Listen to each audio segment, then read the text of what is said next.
Boa noite, irmãos. Eu sempre digo que é uma alegria poder estar aqui. A alegria maior poder ver alguns rostos que há algum tempo eu não via. E eu fico feliz em ver cada irmão aqui na igreja. Alguns um pouco mais sérios, outros com um sorriso no rosto. Mas é muito importante a sua presença aqui na casa de Deus. É sempre realmente um desafio poder vir aqui à frente, mas é um desafio que nós encaramos com grande temor na presença de Deus, porque nós sabemos a responsabilidade. Mas nós entendemos que também é um privilégio enorme poder testemunhar daquilo que Deus ele fala ao nosso coração, daquilo que Ele nos convence que é o correto, daquilo que Ele nos constrange a aplicar em nossa vida. Então, quando nós entendemos tudo isso, fica um pouco mais gratificante poder estar aqui. Essa série de mensagens, ela, como o pastor disse, tem o seu propósito. O propósito de que nós conhecemos, então, um pouco mais do nosso Deus. Um pouco mais de como Ele nos dá a oportunidade de se relacionar com Ele. E entender um pouco mais sobre esse relacionamento passa por nós termos a obrigação de conhecer a Jesus Cristo, a quem Ele mesmo enviou ao mundo para poder morrer numa cruz por cada um de nós, para poder então reestabelecer um elo, uma aliança que havia sido quebrada. Então, é muito importante que nós conheçamos então esse Jesus. E Jesus, ele foi uma pessoa que era muito sociável, era uma pessoa muito acessível. E isso não mudou nos dias de hoje. Hoje nós temos esse privilégio de poder conhecer o nosso Deus e conhecer o seu Filho, que morreu por nós numa cruz. Gostaria de convidar os irmãos a abrir a Bíblia de vocês no livro de João, capítulo 6. E eu gostaria que os irmãos permanecessem com suas Bíblias abertas, porque nós leremos alguns versículos desse capítulo. Mas neste primeiro momento eu gostaria de enfatizar o versículo 35.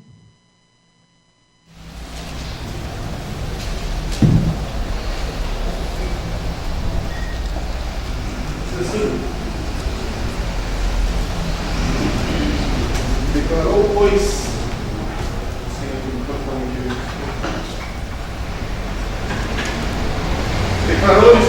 Jesus, eu sou o pão da vida. O que vem a mim jamais terá fome, e o que crê em mim jamais terá sede. Curvem suas cabeças mais uma vez, meus queridos, e vamos orar. Pai amado, Pai querido, Deus, nós te damos graças, ó Pai, pelo teu amor, pela maneira, Deus, amorosa que o Senhor nos trata, pelo teu amor, ó Deus, que é tão grande, Pai, que fez com que o teu Filho, ó Deus, se oferecesse em morrer numa cruz por nós, ó Pai. Eu peço a Deus que neste momento, Senhor, ó Pai, nos instrua, ó Deus, de acordo com a tua palavra, para que possamos de fato, ó Deus, entender um pouco mais, ó Deus, do teu relacionamento para conosco, Pai, que passa diretamente pelo teu Filho. Possamos, ó Deus, nessa noite reconhecer, ó Pai, quem Jesus é em nossas vidas, aquilo, Senhor, que Ele fez por nós, ó Pai, e tudo aquilo que Ele representa, Deus, em nossas vidas. É o que eu te peço, ó Pai, em nome de Jesus. Amém.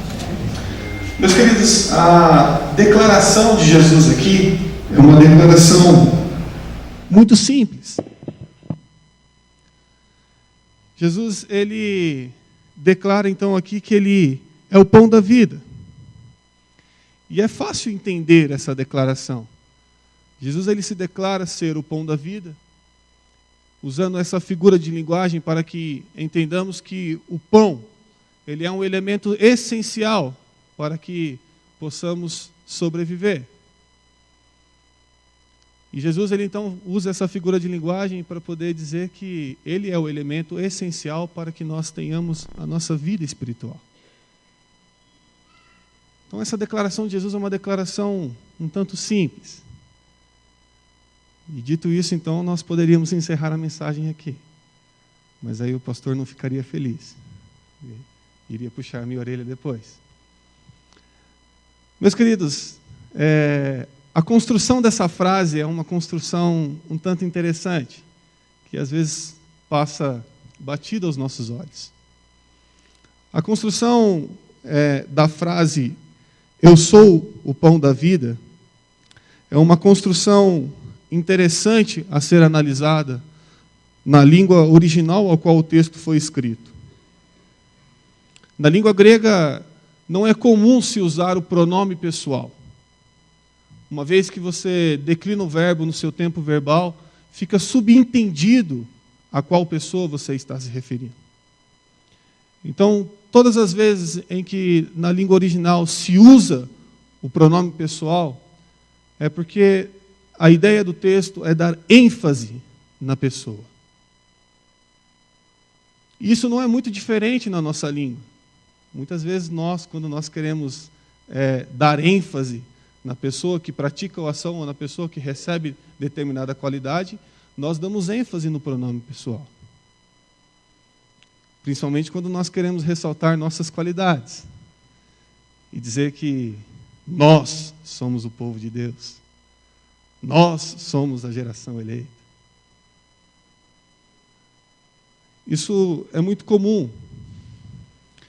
E é interessante que quando nós partimos então nessa perspectiva, a gente vê então que esse texto ele tem muito mais do que apenas dizer que Jesus é o pão da vida, que ele é esse alimento essencial para as nossas vidas. Para entender melhor o texto, então, nós precisamos então saber quem é esse Jesus. Tendo em vista que a ênfase do texto é o pronome pessoal eu. Então, quem é esse Jesus nesse texto? E aí, na cabeça dos irmãos, já vem várias coisas. Quem é Jesus? Pelas experiências particulares que os irmãos têm. Mas eu gostaria de convidar os irmãos a avaliar 3 momentos nesse texto, para que nós possamos entender quem é esse Jesus.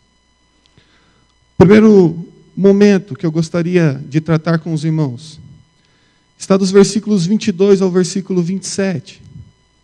Nós não vamos ler todos aqui, mas apenas para contextualizar os irmãos.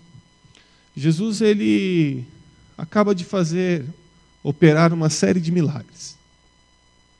E o povo então estava surpreso, estava atraído por Jesus por conta desses milagres que ele vinha operando. Então, a partir do versículo 22, Jesus ele faz uma pequena viagem e uma multidão vai atrás dele.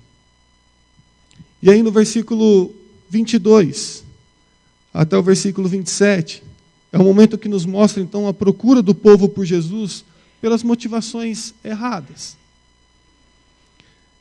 E o povo procurando Jesus, e assim que o encontra, no versículo 25, diz assim: "E tendo-o encontrado no outro lado do mar, lhe perguntaram: Mestre, quando chegaste aqui?" E quando nós olhamos para esse texto, a gente olha e vê como esse povo era interesseiro.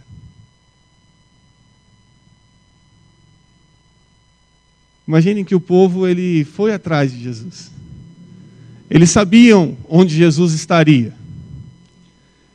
E ao invés de abrir o jogo, eles fizeram uma pergunta para poder puxar assunto. Imaginem que, como se vocês estivessem caminhando, já na intenção de encontrar Jesus, e aí quando encontra, fala: "Ô Jesus, você por aqui? Quando o Senhor chegou por aqui?" E é interessante então que Jesus ele revela a ciência, o saber dele com relação à natureza caída do ser humano. E Jesus, logo em seguida, repreende o povo, no versículo 26, dizendo: "Respondeu-lhes Jesus, em verdade vos digo, vós me procurais não porque vistes sinais, mas porque comestes dos pães e vos fartastes." Aqui é bem claro que o povo estava procurando a Jesus pelas motivações erradas. Assim como nós procuramos a Jesus pelas motivações erradas. Mas entendam, meus queridos, que Jesus ele não condena ninguém. Jesus ele não dificulta o acesso a essas pessoas. E o que o texto então nos dá a entender é que até nós, às vezes em que nós procuramos a Jesus pela motivação incorreta dos nossos corações, Ele está aberto a nos receber. Ele está acessível a ter um contato conosco. Então entendam, meus queridos, que no que diz respeito a ter um encontro com Jesus, a iniciar um relacionamento com Ele, a iniciar um diálogo com Ele, nós não devemos olhar apenas para as motivações do nosso coração e avaliar se você está o procurando pela motivação certa ou pela motivação errada.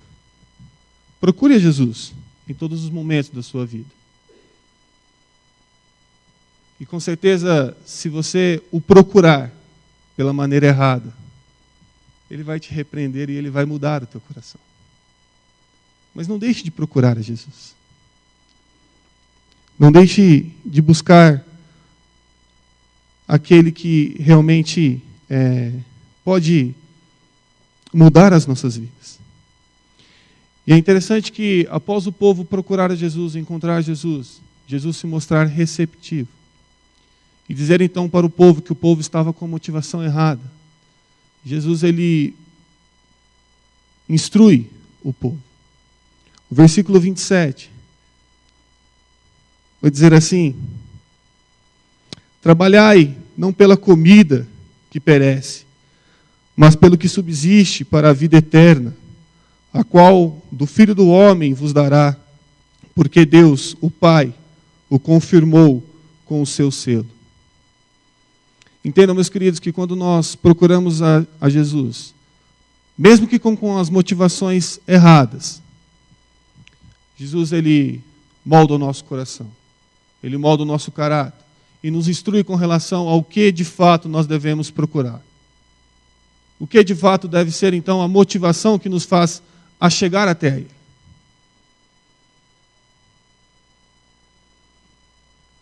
E a pergunta inicial é então, quem é esse Jesus? Jesus é quem nós devemos procurar em todos os momentos da nossa vida. Então, quando você olhar para o texto e ver lá, eu sou o pão da vida, entendam quem é esse eu sou. É quem vocês devem procurar. E procurem, porque Ele é receptivo. Ele está pronto, preparado para poder recebê-los. No segundo momento, meus queridos, o texto ele vai nos mostrar uma exortação onde Jesus ensina qual é o verdadeiro maná. Dos versículos 28 ao versículo 34. Agora é interessante nessa instrução de Jesus, porque Jesus ele revela aqui o coração do homem. Como o homem ele peca. Um grande escritor reformado, Huckman, em um de seus livros ele lista quais são as 6 fases do pecado. E é interessante que nós conseguimos diagnosticar essas 6 fases do pecado nesse momento do texto. A primeira fase, meus queridos, do pecado é a dúvida. É quando nós damos o direito, então, de que o inimigo coloque dúvida em nossos corações. O versículo 28 vai dizer assim: dirigiram-se, pois, a ele e perguntando: que faremos para realizar as obras de Deus? Os queridos, entendam que esse povo, eles estavam seguindo a Jesus há algum tempo. Eles estavam vendo milagres sendo operados por Jesus há algum tempo. Eles tinham um contato com Jesus já há algum tempo. Ou seja, eles sabiam aquilo que eles deveriam fazer. A primeira fase do nosso pecado, quando nós estamos pecando, é a dúvida. Nós então nos fazemos do benefício da dúvida ou do malefício da dúvida. E Jesus, entendendo isso, respondeu a eles: a obra de Deus é esta, que creiais naquele que por ele foi enviado. Jesus então responde ao questionamento do povo. Mas aí vem a segunda fase. A segunda fase, meus queridos, ela vem junto com a terceira nesse texto, que é o ressentimento e a incredulidade. O povo ele não gostou muito da resposta de Deus. Eles ficaram ressentidos. E eles duvidaram.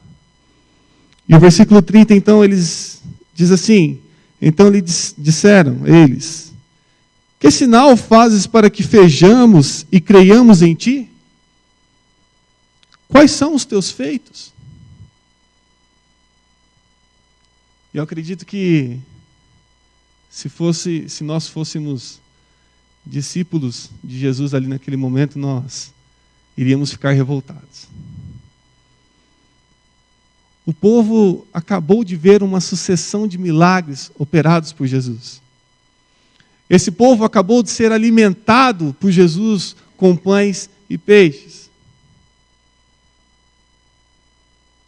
E eles então mostram um ressentimento por uma simples resposta de Jesus. E perguntam: o que você fez para que nós creiamos em ti? Quais foram os teus feitos? Nós entendemos que o coração daquele povo estava, assim, cheio de ressentimento e incredulidade. A quarta fase, então, do pecado do homem é o orgulho. Diz assim o versículo 31. Nossos pais comeram o maná no deserto, como está escrito, deu-lhes a comer o pão do céu.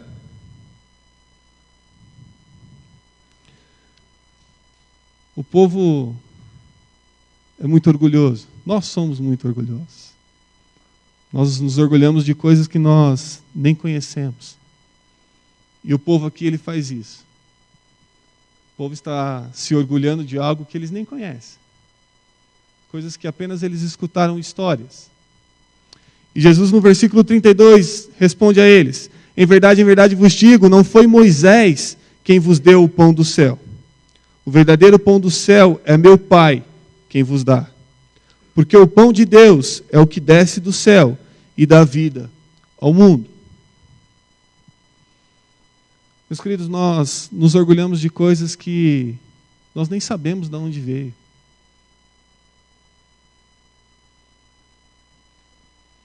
Isso nos cega a tal ponto que nos faz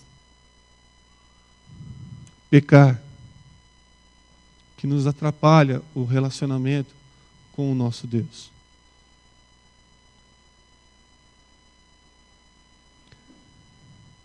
O quinto e o sexto, a quinta e a sexta fase do pecado do homem é o mau desejo e a desobediência. O versículo 34, então, vai dizer assim: então lhe disseram: Senhor, dá-nos desse pão. É bem claro, pelo contexto, que o povo está mal intencionado. O povo viu milagres, o povo viu quem era Jesus,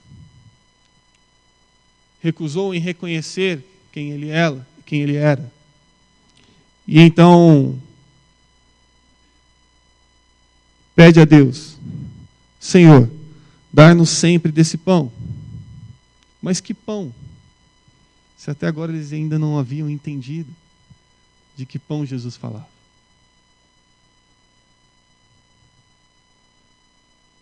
Entendam, meus queridos, que essas 6 fases do pecado, elas se encontram no nosso dia a dia, elas se encontram em nós. Nós precisamos estar atentos a essas coisas. E aí, a pergunta do início, então, quem é esse eu sou o pão da vida? Jesus, meus queridos, é quem mostra a nossa verdadeira natureza caída.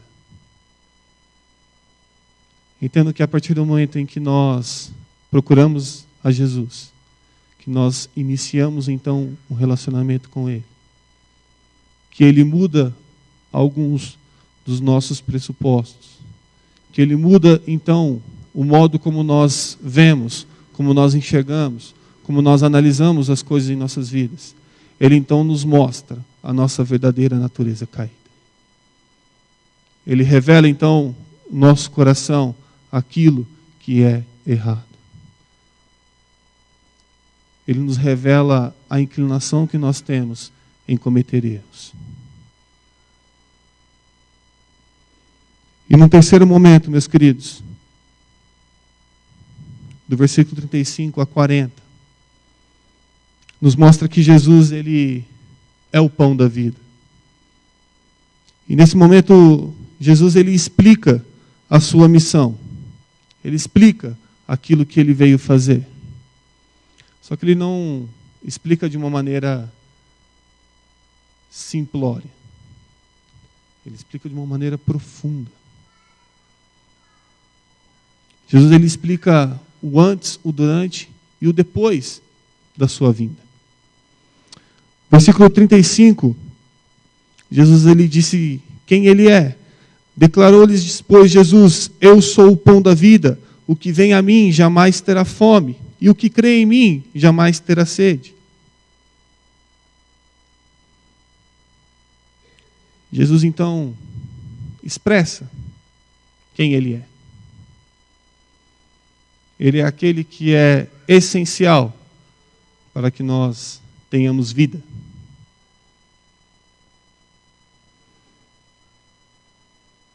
Jesus, ele também expressa a incapacidade do homem de crer, e a incapacidade essa gerada pela nossa natureza caída. O versículo 36 vai dizer assim: porém, eu já vos disse que, embora me tenhas visto, não credes. E é interessante, meus queridos, porque, de fato, nós somos incapazes de conhecer a Jesus. Exatamente pela nossa natureza caída. É fácil, então, entender por que o povo, após ter visto inúmeros milagres, após ter sido questionado por Deus inúmeras vezes, questionados por Jesus aqui inúmeras vezes, o povo ainda assim não cria. Assim como é fácil, meus queridos, entender que em momentos da vida de vocês demonstram uma incredulidade sem tamanho. Porque, de fato, nós somos incapazes de crer. Mas fiquem tranquilos, porque eu não vou acabar o sermão aqui. Ainda existe solução. Jesus, ele explica que Deus não apenas dá o meio para a salvação, mas Ele é quem determina e conduz a essa salvação. Jesus ainda declara que, devido a isto, os que se achegaram a Ele, Ele jamais os lançará fora. Ou seja, Ele jamais os rejeitará. O versículo 37, meus queridos, vai dizer assim: todo aquele que meu Pai me dá, esse virá a mim. E o que vem a mim, de modo nenhum lançarei fora. Entendam, meus queridos, que a nossa incapacidade de crer em Jesus, ela é suprida pela ação do nosso Pai, que nos conduz até Jesus Cristo.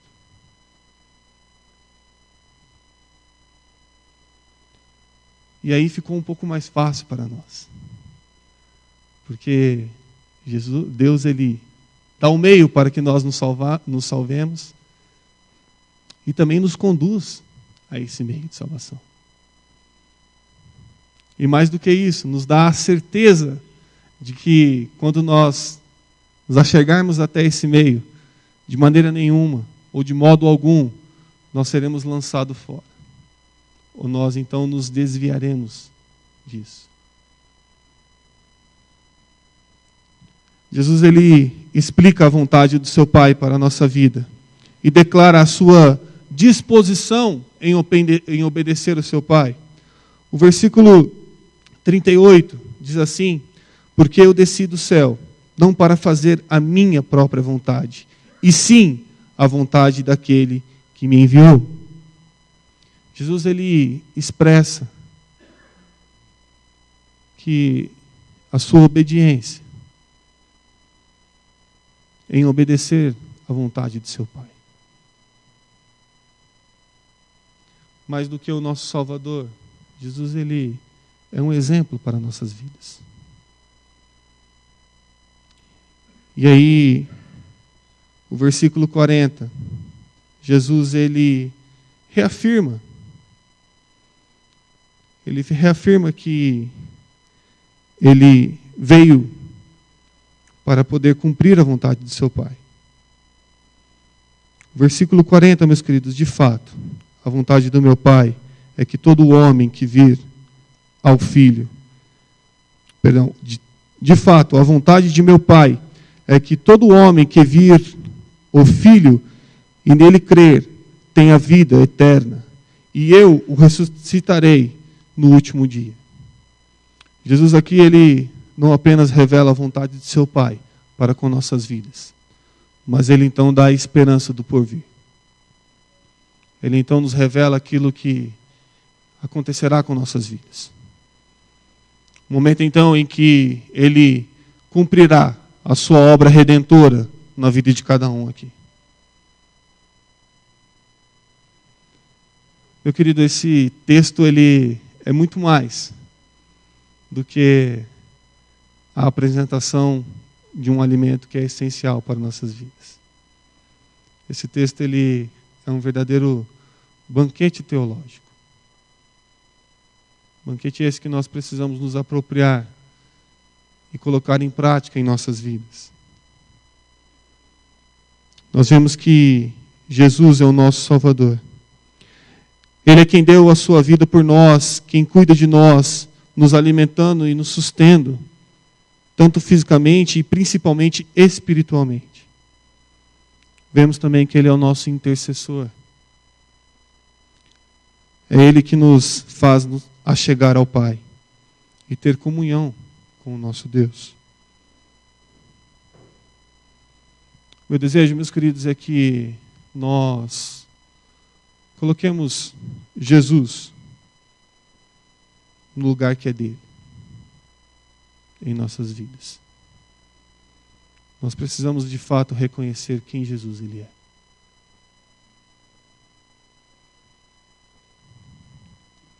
Jesus, ele é o pão da vida. Aquele que de fato sustenta a nossa vida, tanto física quanto espiritualmente.